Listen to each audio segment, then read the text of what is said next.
All right. So Dr. John, thank you so much for joining and being willing to, be on the channel, share your experience, and really just educate all of our viewers, because your resume is big. Not only are you the founder of the Foster Care Institute, which I'll make sure to link for everybody who's watching, but you're a TED Talk, speaker. You have been a foster parent for 15 years. Am I right on that? 15 years, over 50 kids? Over 60. Incredible. Over 60. Wow. Absolutely incredible. And yeah, author, like you name it, you've done it. So thank you so much for coming on the channel. Everyone has been looking forward to this interview, I will say. Oh, it's my pleasure. Thank you. Yeah. So I guess what I want to start off with is really the personal stuff, being a foster parent. Because you've had so many different experiences, and I shared your TED Talk, and again, I'll link that below, about your Sydney, and that is, that was just absolutely heartbreaking to hear your passion, for the kids who are placed with you, and your fight to advocate for the kids who are in care. So, I guess, what is it that keeps you fostering through all of those struggles? What are the things that you've seen accomplished through your advocacy? There's so many children out there who need us. Right now, as you and I are having this discussion, there's a child out there right now, near where you live, near where I live, near where these people watching us live, that need someone to fight for them, to need someone to stand up and protect them, to need someone to love them. So that's why we can't stop.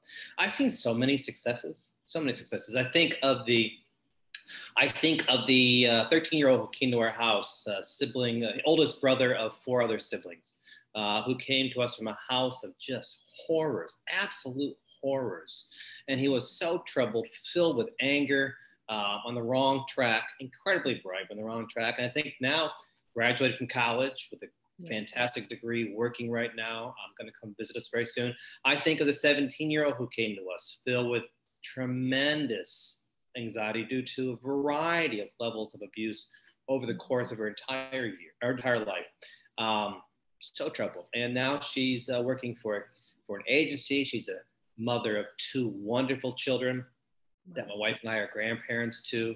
I think of the boy who came to us, and he had so many cigarette burns over his entire body, and he showed no emotion whatsoever. And he just recently came to visit us almost 10 years later, this past year, and just doing so very, very well. Yeah.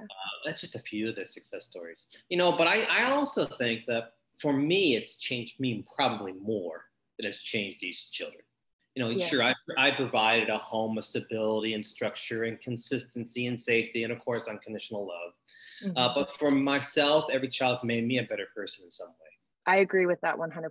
That's the most rewarding part about being a foster parent, and something that I didn't anticipate coming into it is the lessons you learn as a parent and as a person. So yeah, thanks for sharing that.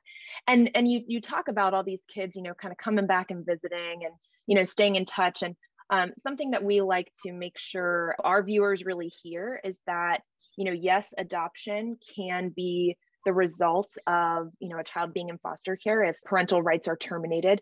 But ultimately, from the beginning, it's going to be reunification with their family. That is the goal. And so from your experience, because you have much, much more than I do, how many of those children did you adopt that you're still in contact with, compared to the ones who were able to be reunified? Not specifics. I don't know if you keep track or anything, but just roughly. We've adopted 3. We've had 4 failed adoptions. For some reason, the adoption did not work out, leaving us all incredibly heartbroken. Over 60 plus kids, only adopted 3. So you can see the statistic right there. 50% of children in foster care are reunified, and that is always the end goal. Does it always work? Does not always work. 20 to 30% of those who are reunified come back into foster care far more traumatized, filled with more anxiety often. That's why I was in Washington, D.C. recently with celebrity actress Jen Lilly. Yeah. And working with legislation about reunification. We call it free reunification. Actually, that's Jen's term. I try to keep in touch with as many children as I possibly can, which sadly is not nearly as much as I'd like to. And I have to remember that some of these birth parents are filled with their own pain. They're filled with their own anxiety. They were traumatized and they were a child. They may have suffered some type of abuse or neglect or maybe even abandonment, and they never got the professional help or counseling or therapy that they needed. Mm-hmm. And as a result, they might be suffering from their own pain, and they don't want anything to do with my wife and I because it might represent a part of their past that they don't want to acknowledge. We might come across as the bad guy, the foster care system, and that's okay. I don't mind that. That's fine. I recognize it has nothing to do with me personally.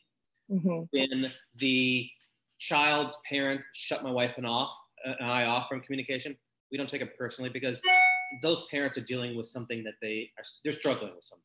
Right. We try to offer as much help and assistance as we possibly can. And that's an interesting perspective because my aunt, my great aunt, is the one who really introduced me to foster care and like what it was, which is, you know, why as I became older, I got into it. And I was like, you know, is this something that, you know, I could do? She had a very similar, I guess, perspective, but it was more on the kids, you know, that the kids might not want to remember their time in foster care, no matter what opportunities were given and support. And it's nothing personal. It's just, that's probably a chapter that they don't want to revisit. And absolutely.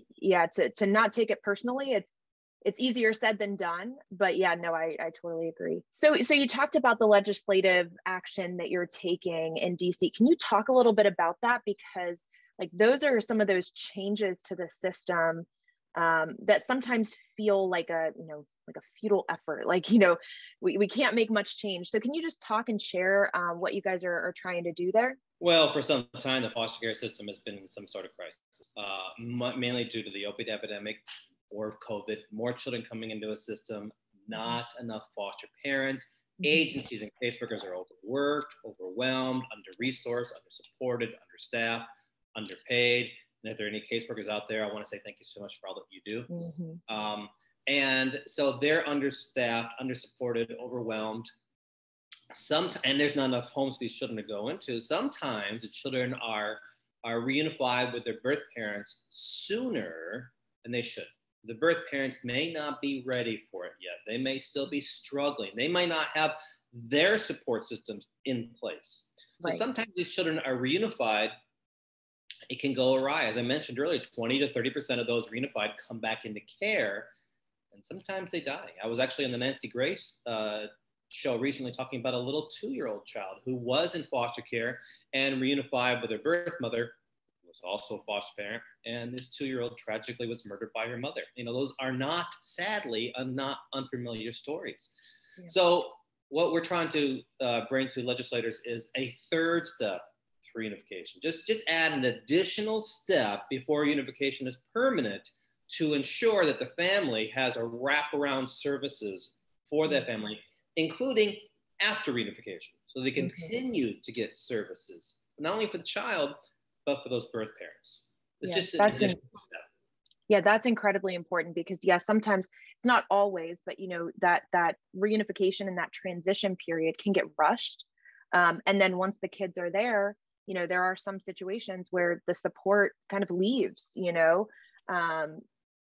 So I think that's really important. So thank you for sharing that, because that's really cool. And then I have to mention the Foster Care Institute, because we have a lot of caseworkers, we have a lot of foster families, and then we have people who, you know, just care and are interested and want to do good. But for the foster parents out there, you have the Foster Care Institute, which does have training, webinars, all of that. What do you offer? And I guess, like, how can people, you know, join? Like, what can they have to look forward to in that? Well, I want to step back a little bit, talk about why I did it. You know, I never planned on being a foster parent. It was something I had some misconceptions about. Once I became a foster parent, it was something that I understood how important it was to me, and how misunderstood it was. So I got my doctorate in it.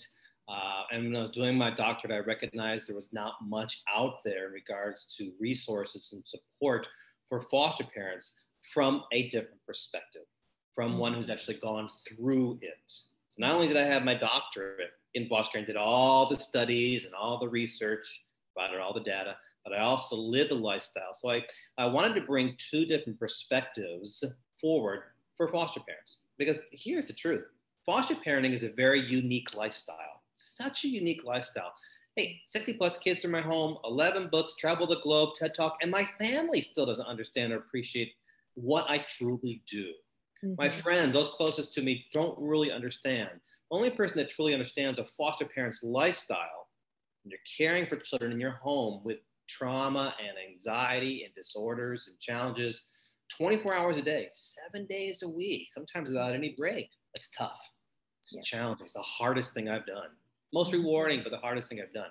So the Foster Care Institute was created to bring both all of the empirical data, the statistics, and the information, as well as a foster parent's perspective side of it. And so right now there's a wealth of information. As you mentioned, there are training. We have over 60 hours of training webinars, CEUs, online books, articles, you name it. It's all there. If someone wants to become a member of the Foster Care Institute, they could just join for 12 months, and that gives them unlimited access to all those webinars, printable certificates, all the ebooks, and so much more.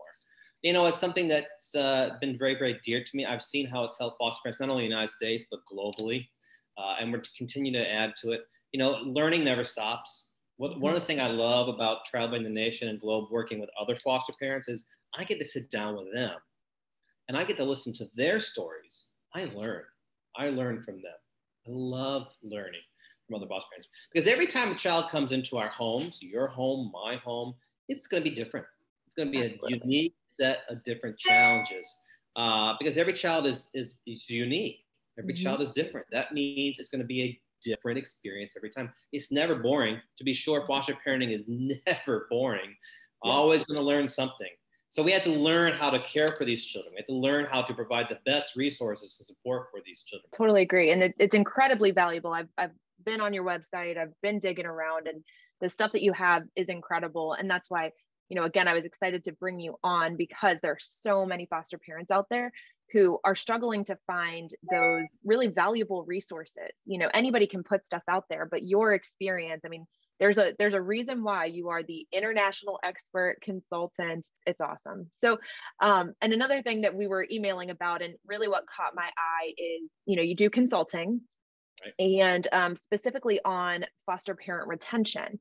So you kind of are like supporting the foster parents with certain resources, but then you're also helping, you know, the system, the agencies. You know, how do we retain foster parents? Because there is that need that you spoke of.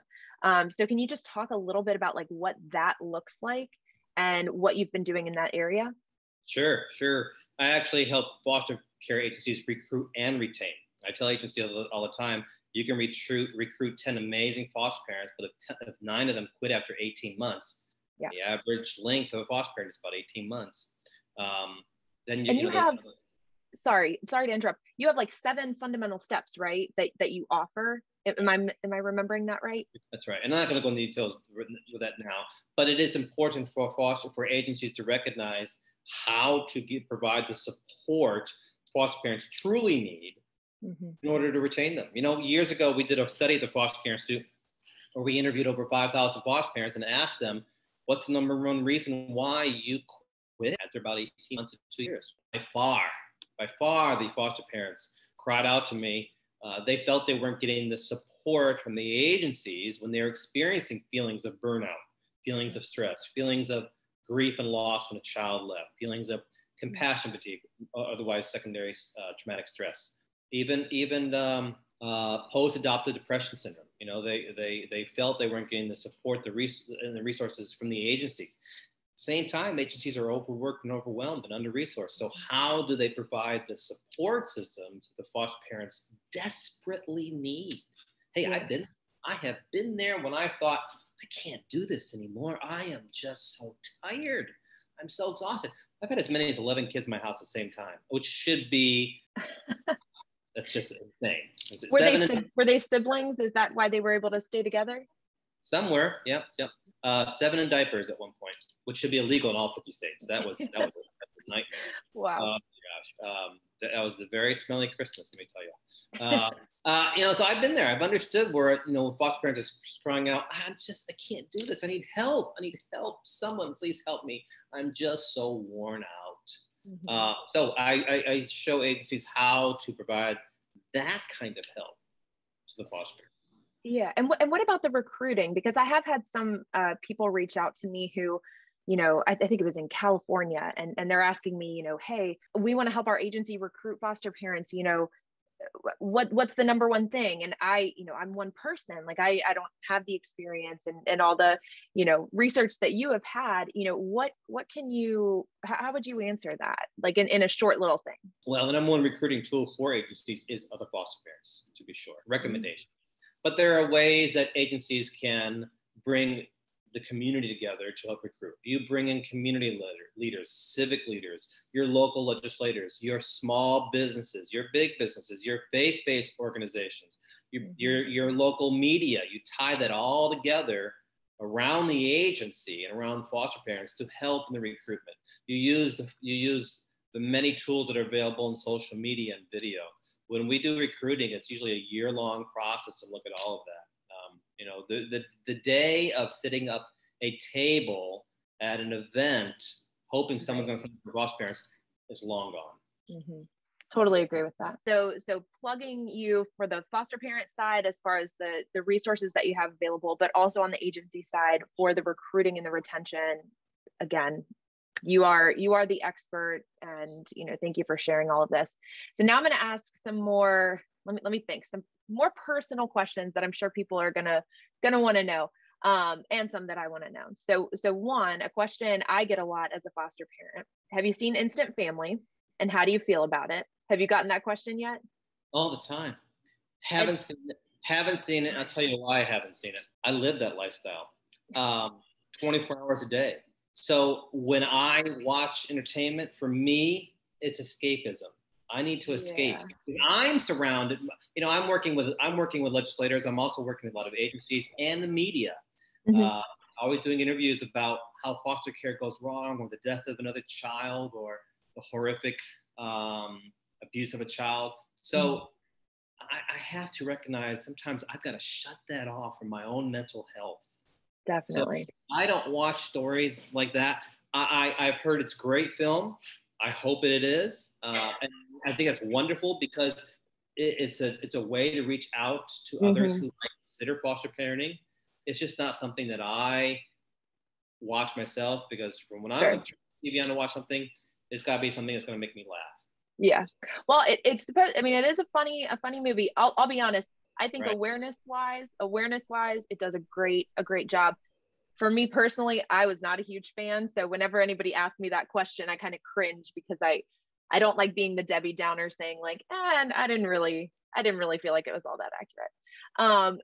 And another question I have for you is, when it comes to, I think that there are people who are really interested and who want to be a foster parent, and there's so many fears and misconceptions that stop them. And I think one is, I don't know the appropriate way to say this, but honestly, they just have this preconceived notion that the kids are bad, that the behaviors are so unmanageable that, kids are going to come in and they're going to break your TV and, start a fire and do all of these like crazy things.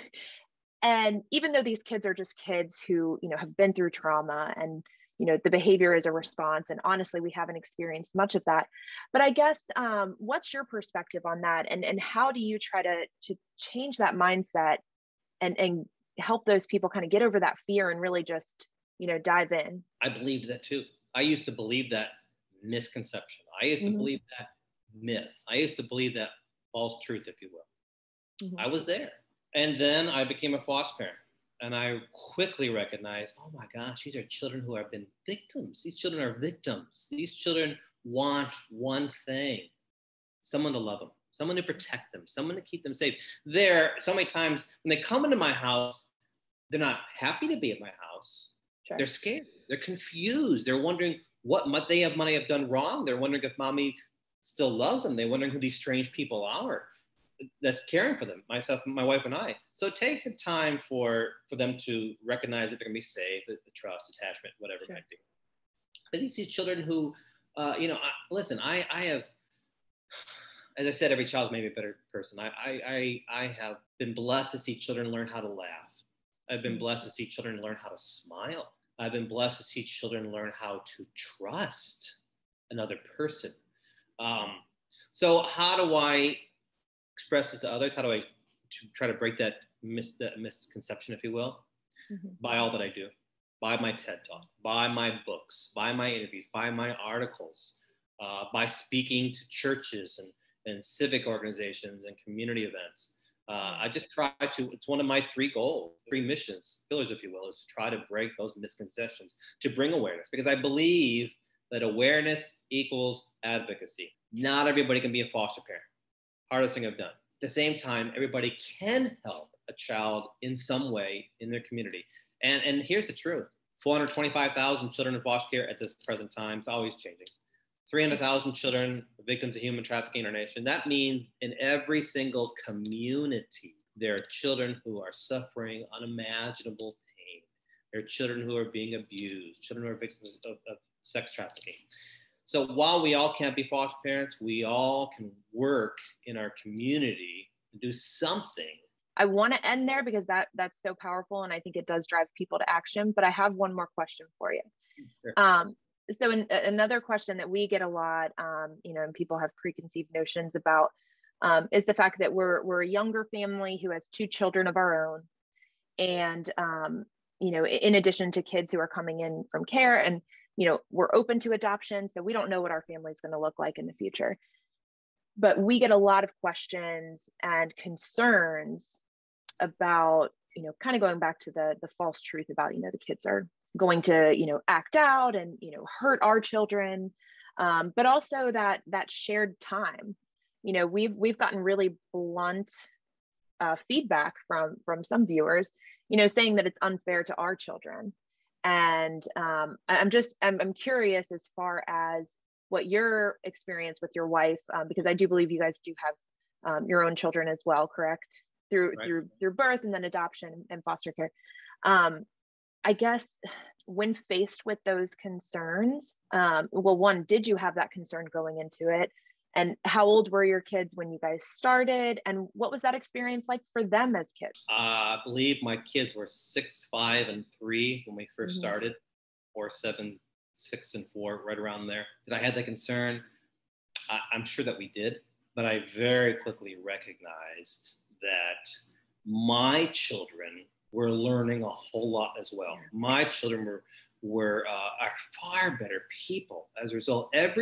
None of my children may ever end up being a foster parent. At the same time, I firmly believe that all of my children, my biological, my adoptive, and I don't have labels for my kids, but just to keep that out there, they're all going to lead a life, some kind of service, of serving other people. My children have seen up close and very, very personal pain from other children. They're so much more compassionate. They're so much more understanding. They're so much more patient. They're so much more service oriented, or they are willing to help. They will stand up for the bully. They will stand up and say, no, this is not right. And have there been times some of my kids have said, Dad, this kid's driving me crazy? Yeah, sure. Sometimes it's happened to me too, But at the same time, my children have learned so much. So when they go to school or to work or out in the community and they see injustice or they see someone who's in need of help, my kids are the first ones to step up. Yeah. I think the compassion and the acceptance is already what we've noticed, with our first child is 5, and then we have a 2-year-old. And I have a follow-up. So do you guys stick to birth order? Because I know some people are firm believers that you got to stick to birth order. There's chaos in the house. We haven't followed that, and we haven't had any issues. Is that something that you guys made sure to do? We did at the beginning. Right at the beginning, we thought, we're not going to have a child come into our home that's not older than our own. But that quickly went out the window. I think our 4th year, we threw that out the window. Yeah. Yeah, I understand that. I understand the perspective of that. Is it chaos? Absolutely, it's chaos. It's beautiful chaos. Beautiful chaos. Sure. Yeah. Awesome. Well, sincerely, thank you for taking the time to talk with me. I'm going to make sure everybody knows how to get in touch with you, how to get your resources and contact you for any consulting. I don't want to take you away from any more of your awesome vacation. Are you guys in Disney World or Disneyland? Disney World. Disney World. Awesome. Well, I hope you guys have a great time. And again, just thank you so much for coming on. Oh, my pleasure. Thank you for the opportunity.